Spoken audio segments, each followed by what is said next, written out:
You swore an oath to defend the Constitution, right? Okay.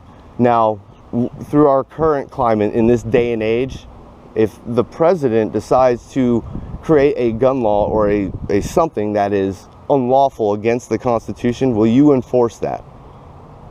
I'm going to tell you this much. I will do whatever my chief of police tells me to do, which I'm sure whatever the state attorney general tells them to do, so on and so forth. Your oath doesn't have a time limit, and the oath is to defending my all of ours, yours, all of our rights. And if a president decides, who interprets those rights? The Supreme Court, right? So the Supreme Court says it's a lawful. It's a document that's been written since 1776. You said your words. Support and defend the Constitution of the United States. 1776 when the law comes through and it's an amendment, and it comes through and the Supreme Court of the United States says, yep, that's lawful and it'll go through. I have to support what that says, right? No. Because I don't get to pick and choose what I support.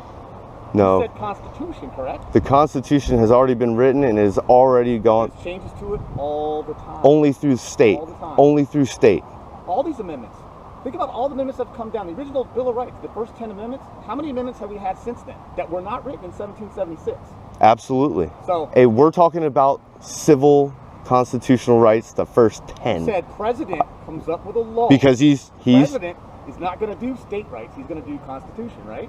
He's trying to infringe on the Second Amendment, which is a Bill of Rights, which is under the Constitution. It's my civil rights. You're absolutely right. As it stands right now, you are absolutely right. And if that tries to change, that's when it changes.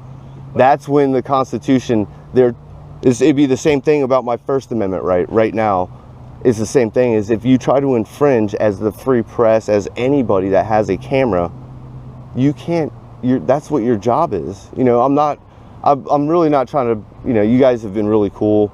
I'm just saying there are things that you have to be concerned about, because there's gonna, if something happens, I'm saying hypothetically, you have to be concerned about what side you're on, because the people, some of us won't stand for it.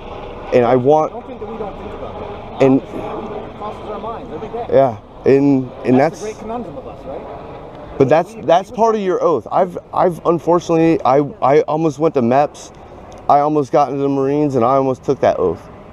But I had too many waivers. I had bronchitis, I had knee problems, I had this problem, and those were issues that they were like, well, if this guy's in battle, how's he going to survive?